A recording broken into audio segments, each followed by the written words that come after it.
क्या भगवान भी किसी को जानबूझकर दुख देते हैं? एक गरीब आदमी था जो हर दिन सच्चे मन से शिवजी की पूजा करता था। लेकिन अजीब बात यह थी कि जितनी ज्यादा वो पूजा करता, उसकी जिंदगी उतनी ही मुश्किल होती जा रही थी। एक दिन उसके घर में खाने के लिए कुछ भी नहीं बचा।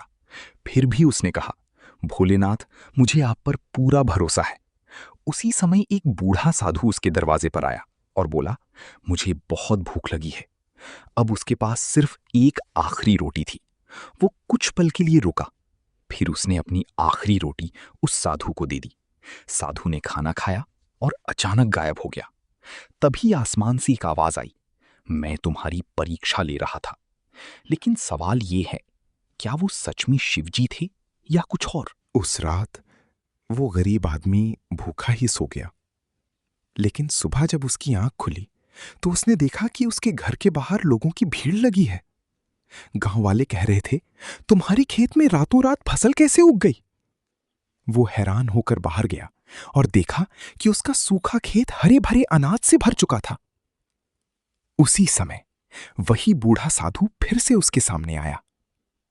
इस बार वो मुस्कुरा रहा था। धीरे धीरे उसका रूप बदलने लगा और कुछ ही पल में वो स्वयं शिवजी के रूप में प्रकट हो गए। शिवजी बोले, जब तुम्हारे पास कुछ नहीं था तब भी तुमने दूसरों को दिया। यही सच्ची भक्ति है, यही सबसे बड़ा धर्म है।